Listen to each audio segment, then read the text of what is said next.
story of any city can never be complete without the story of its music. Music City, y'all. Welcome. That's what's up. Yo, my cousin asked that shoe. Yeah, that's him.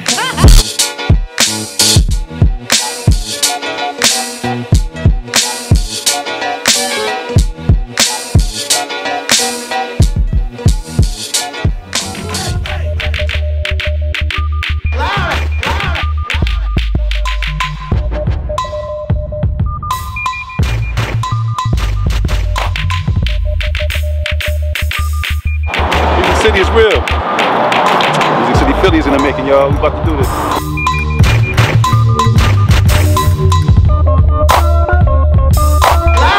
We headed to the pier in Philly for the Roots Picnic. Roots Picnic Day. This is their 10th annual one. And it's turning up, man. It's a lot of good stuff popping off. You know, they got Solange up here, Lil Weezy, Young Jeezy. You know what I mean? Pharrell. It's a beautiful thing, man. You know, you gotta love the art, support the art, man. In Philly, you don't get no more artful than that. Love Philly.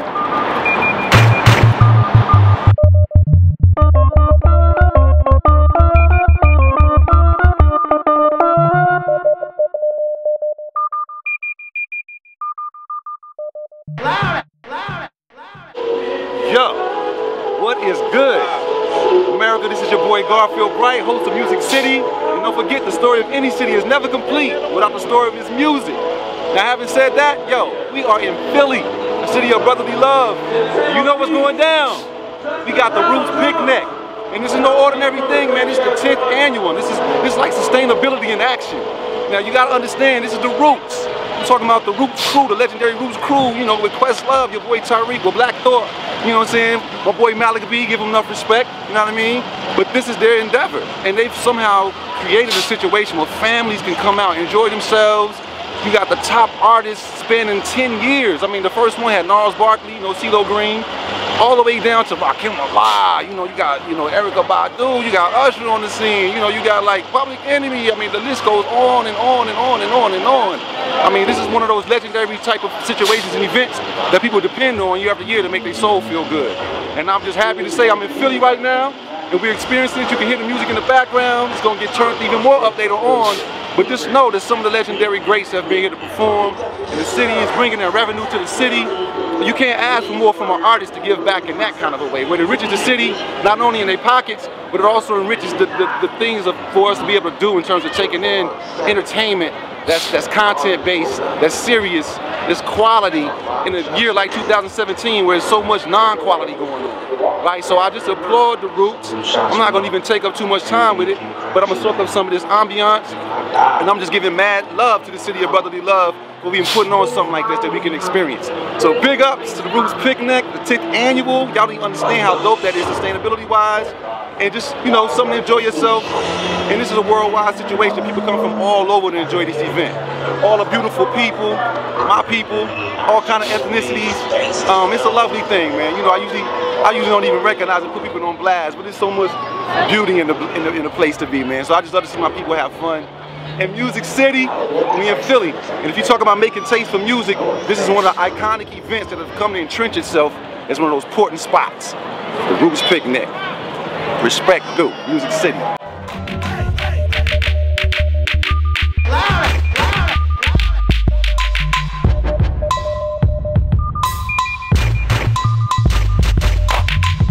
Hey, so this is Nakia from Philly, and I just wanted to, you know, hobnob with some locals, you know, in terms of just finding out how this Roots Picnic feels for them. Like, I already bigged it up. It's a dope family affair. People can bring their young ones. I mean, it's a beautiful thing, man. This all started as black owned and directed. The Roots, big up for something sustainable. But I want to check the post and see how people, what they appreciate about it. Can you just let people know what you're feeling? Sure. Yeah. Well, I used to live in Philly and I'm living in New York now. Okay. But I definitely rep for Philly hard when I live here. I love it here. And fortunately, we know a bunch of folks that work with the Roots, so we get to hang with them a little bit. And obviously, this is like their, you know, one of their key events. So we come and kind of like network with everyone. always catch the acts, which are really cool. Who are you looking forward to seeing this year? Solange, Solange, for sure, her album is Pharrell, dope, by the way. You know, Black Thought, those guys. Tyreek is in the building. Yes, love Solange's album. Okay, I appreciate your input. And this is what it's all about. We coming here, it's the spirit. If you can be here, the spirit is love, no drama. People just want to come in and chill and have a good time. They waiting, but it ain't no pressy wait. It's just a chill wait. It's like it's a beautiful day. It's, you know what I mean? Yes. It's the Roots picnic, man. You gotta love it. Can I get a hug on camera? That's what's up. Thank you. Thank you. Yeah. And you come out here, you see I got the little one. What's your little lady? Taraji. A well-rounded event. Yeah. Great artists. You know, great atmosphere, great people. You know, you got the vendors. It's a wonderful event. Who you looking forward to seeing? The Roots. The Roots. No, I mean, of course. You know what I mean? They just did the Black Thought. They just did the Black Thought mixtape. Yes. Which is awesome. I just heard a new joint on the radio just now too that I heard before about Black Thought. Tonight, you know, Pharrell. You know, unfortunately, Lil Wayne is under the weather. He's not coming. So Well, Jeezy's here though. Jeezy can't really take the place of Wayne, but still, you know, Jeezy. Yeah. You know what I mean? Yeah, but.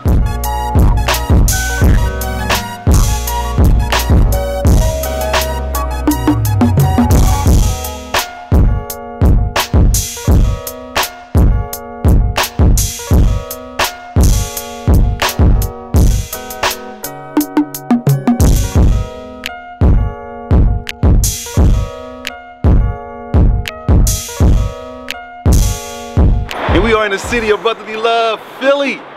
And guess what? Y'all know the story of any city can never be complete without the story of its music, which brings us to a real historical spot in Philadelphia, right up the street from Temple, called the Uptown Theater. This place was the bomb. A lot of people don't even know about it, but I'm gonna put you on right now. Look, this place opened in 1929, the Great Depression year, a couple of days after Valentine's Day, February the 16th. And if you can visualize this area, it was very, very, very affluent at that time, you know, in Philly, around Temple. There was mansions, you know, white people really, really were here in effect in their mansions and even in the row houses, you know, but then it was white flight that went out. Before I get to that, they were here, and this theater was something that they really, really, really were fond of. Why? Because guess what was happening in 1929? You started seeing Warner Brothers produce films that went from the silent film movement to these things they call talkies, right? And this place, even though it looks battered up and bruised now, was on the cutting edge of the technology for Warner Brothers to be able to show these new motion picture, these new sound movies. And the white folks that lived in this area were privy to that kind of stuff, that kind of technology. They had that kind of, you know, interest going on in their neighborhood. So they were privy to this. But 1929, you know, the Great Depression definitely took its toll. The white flight definitely happened. And the people who filled those voids, like the mansions that were there, they were taken over by the pastors, the doctors, the lawyers, the professionals in the black community. And then the row houses became populated by the common folk, the black folks that you see now in Philly. And, you know, when they moved into that, 1951, this brother named Stiefel, this guy named Stiefel, ownership of the Uptown, but he was also the owner of the Howard Theater in Washington, D.C., and he also bought the Royal Theater in Baltimore. And these were three iconic places on what we know as the Chitlin Circuit, the Chitlin Tour, right? Black artists were bounded. They were able to do their thing in the spots like this. And Philly had their own. Modeled after the Apollo, to be honest with you. Thursday nights, Temple University students could come down here, you know what I mean, and check it out, you know, check out the scene. Then they had the amateur nights, just like the doggone New York Apollo Theater. They had that same energy. As a matter of fact, one of my favorite groups got discovered here. It was a group called Hall & Oates. You know, one-on-one, I wanna play my game tonight. You know what I'm saying? That was my group, Hall & Oates. But they got discovered here, and they came out here. But it was so many great people who came here, like Stevie Wonder, the Supremes, if you can imagine. If you can imagine the young Jackson 5 coming up here and rocking right here when it was hot. You know what I mean? And the list goes on. I mean, you had so many performers come through here and make their presence. But those are some of the big ones. In 1957, a brother named George Woods. Now, this is what I love about Philly. I mean, look, 1957, this brother named George Woods came through, started producing shows here. And come on, in the tradition of Philly, you know what I mean? He had these things called freedom shows, where he would have them really, really advocate for civil rights in these performances. Like dope artists up there rocking in the name of civil rights. Like, what? Freedom shows. This was crazy. Like, at the Uptown. town. You feel me? And so I give big ups to Philly for that. Like, city of brotherly love is real. They really mean that. You know what I mean? And things got a little rough around 1964. The riots, of course, broke out. And you know, the turmoil that comes in infrastructure of the city when riots happen. People get dislocated. Gentrification becomes even more of a situation. And you know, the gangs started proliferating in Philly during those times and stuff like that. People felt like they needed protection, and it was kind of a scary little scene for a minute, which spelled kind of a doom or downhill, you know, slide for this spot right here. And you know, they dealt with it for a long time. I think it became like church or different kinds of things over the years. And ultimately in 1978, it went down. But that's not the end of the story, because guess what? They have a fund now. And I think last I checked, they had like $3 million in the pot for the restoration for phase 2. And I think they need maybe like 5 more million, maybe 7 more million. But the plans are to restore this place and really bring it back to its former glory, at least in the modern context. So the Uptown Theater, if you living in Philly and you're watching this, you didn't know about it, or if you're just not from Philly and you're watching this and you didn't know about it, know about it. Because this is one of those spots, man, that we as black people got to express ourselves through. So I'm proud to be in front of it. Once again, this your boy Garfield Bright. Uptown Theater, baby. Uptown Funk. Gonna give it to you.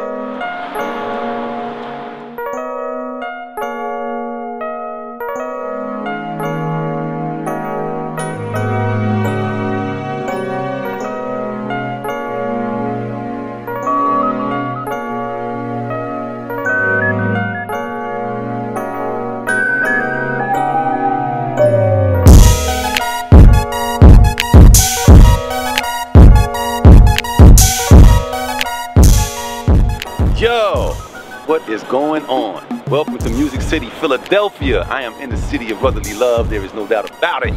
And yo, I'm down here at the spot that used to be Philly International Records. I mean, we're talking about Philly soul. It extends far beyond Philly soul, man. Like, I knew a little bit about Philly International, but of course I'm a researcher, and I did a little more research to inform you guys. And man, my mind is blown.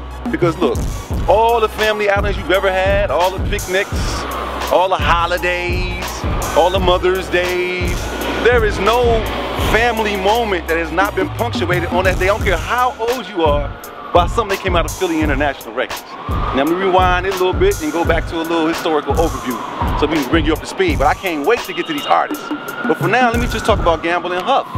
These are the masterminds behind Philly International Records.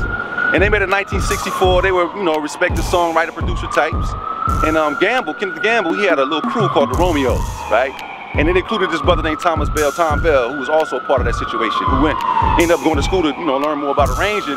And in 1965, you know, Leon Huff joined the Romeos, you know what I mean? And those two became a duo because Bell went away, you know, he went to go do his stuff, he went to go do his thing. When he left, Leon, Huff, and Kenneth Gamble formed a little duo. And, you know, they got a little deal with Neptune Records and stuff they were able to form, stuff like that. And they had their first act, The Intruders, you know, and that allowed them cachet to do a lot of things, you know. I'll always love my mama, she's my favorite girl, you know what I'm saying? All these hits coming out of Philly International. But they formed, and when they formed Philly International in 1971 is when it went through different iterations, name change wise. You know, I'm not gonna visit all the different names.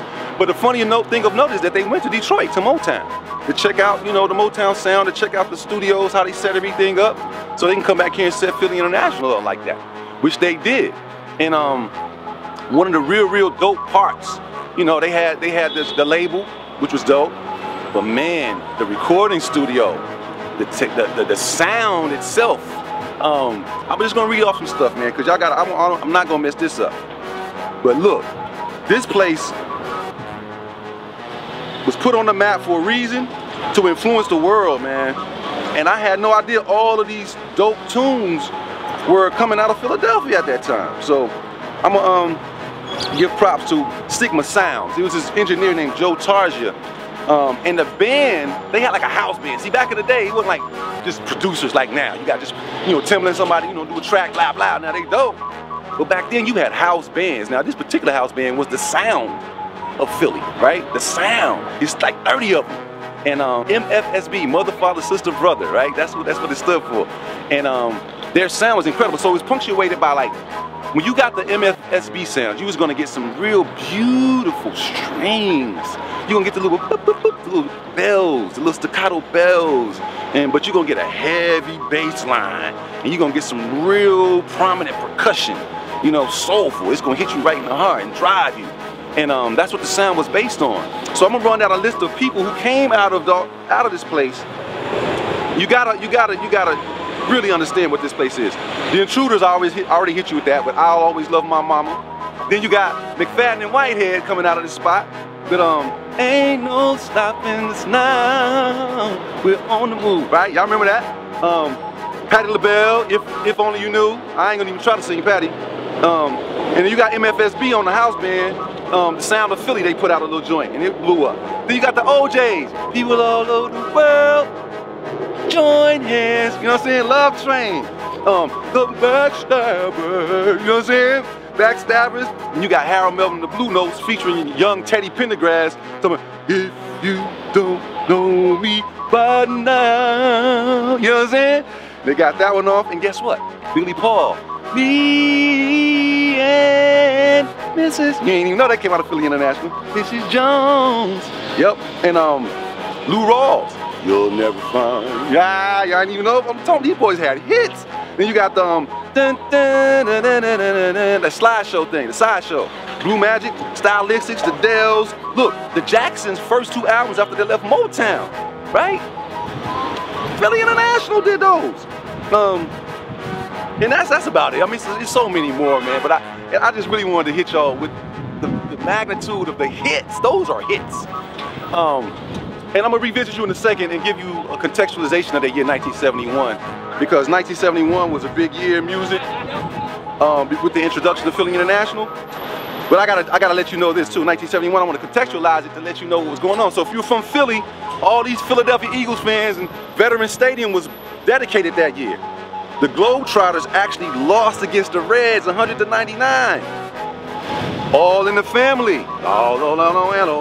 Debuts on CBS with Archer Bunker's Crazy Butt. The Congressional Black Caucus organizes in 1971. The Aswan Dam opens in Egypt. Charles Manson, helter skelter, got convicted of those tape murders. Idi Amin, Dada, military coup in Uganda that year. Guess what? Joe Frazier beat Muhammad Ali at Madison Square Garden. What? They set up their Philly in Manila. Amtrak actually begins construction. President Nixon denies the Congressional Black Caucus 60 of their demands, right? So tell me about that guy. Satchel Paige got inducted to the Hall of Fame. The Watergate break-ins happened in 1971. And 1,000 convicts take over Attica Prison. Dig that. And 2 more things. Walt Disney World opens in Florida in 1971. The last thing, the man who gave us the name African Americans, Jesse Jackson, opens Operation Push in 1971. So you can see the world and what it was forming, all the new political movements all over the world burgeoning. I didn't even speak to the nuclear testing that Russia, United States, and a lot of different countries were doing in that year too. So it was a time of transition and things were on the move, but musically, Philly International, I would say, not only were they the sound of Philly, but they were the sound of the United States, and still are. You go to any cookout, you go to any family function, you do any black thing, you're gonna hear at least 10 or 11 records from Philly International. That's just how it's gonna go down. So, Garfield Bright, Music City, Philadelphia, and I'm signing off. Peace.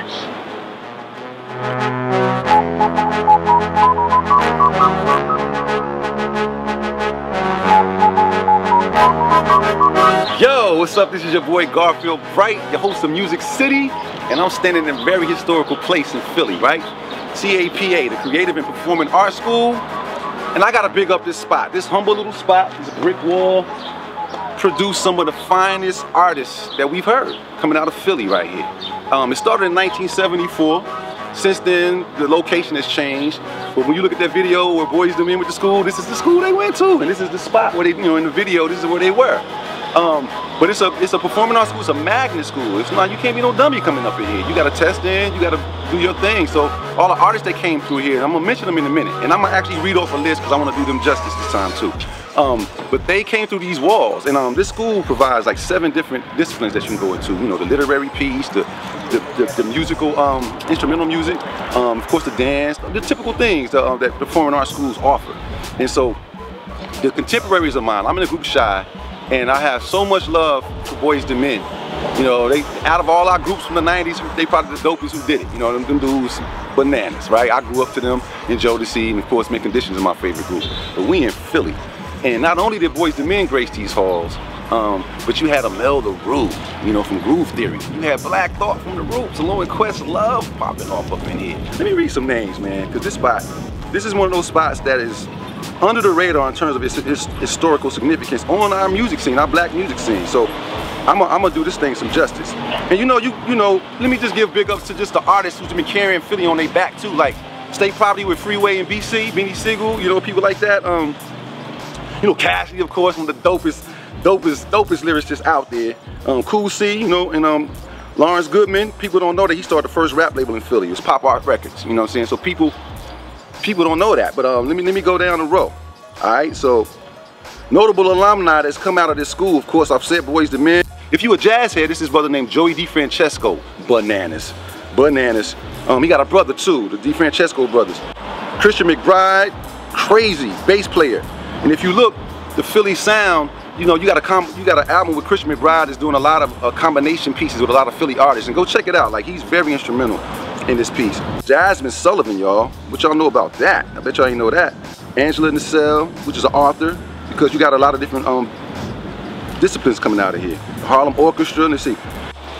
That's probably it for some of the notables. But let me give you some Philly artists. Even though those are the artists that came out of these walls, there are some Philly artists that I don't think people realize came from Philly. And I'm just gonna do a roll call, and y'all tell me how dope Philly is based on this roll call. I'm gonna start off with Left Eye. She came from Philly. She a Philly person. Patti LaBelle, Teddy Pendergrass, Sister Sledge, Hall & Oates, Blue, Step Right Up, Blue Magic, the Stylistics, Harold Melvin and the Blue Notes, the Delphonics, the Roots, Billy Paul, the Intruders, Jill Scott, Phyllis Hyman, Boys II Men, Vivian Green, the 3 Degrees, the Tramps, McFadden and Whitehead, Kindred and the Family Soul, Chubby Checker, Dizzy Gillespie, John Coltrane, MC Scooty D, you know, PSK is making that green, y'all know nothing about that. Tracy Lee from HU, Craig Irvin, Doodlebug from the group Dick Plans, of course Cassidy, and one of my other favorite guys, Music Soul Child, kills it. These are some of the Philly artists. I can keep going. How many people like Pink? What about the old school hip hop, Bahamadia? What? Y'all don't know about Bahamadia. Stanley Clark, you know, Clark Duke Project, if y'all know, you know, jazz. Lee Morgan, Tammy Terrell with Marvin Gaye back in the day. Bilal, one of my other favorite guys. Crystal Waters, da da da da da da da. She went to HU as well. Meek Mill, Cool C, Steady B, Young Chris, Miss J, Fresh Prince. Jazzy Jeff, Ready Rock C with the beatbox, E, Freeway, Beanie Sigel, Young Guns, Charlie Baltimore, PD Crack, and I gotta give up Lady B at the radio station, man. So, look, Philly, it's crazy. You got Lil Uzi, the new up and coming artist and stuff like that with Meek Mill. You got a lot of cats bubbling under, you know, Core, you know, you got a lot of people to look for from Philly too, man. The Roots Festival was yesterday, and so a whole bunch of talent was there too. So Philly is a city of brotherly love, but it's definitely a city that has produced so many artists and so much good music for the soul throughout our years. And a lot of y'all have been born and bred on Philly music and haven't even realized it, all right? So give love to Philly, the city of brotherly love, and this is the Illa Duff segment. That's what I'm gonna call that. Peace.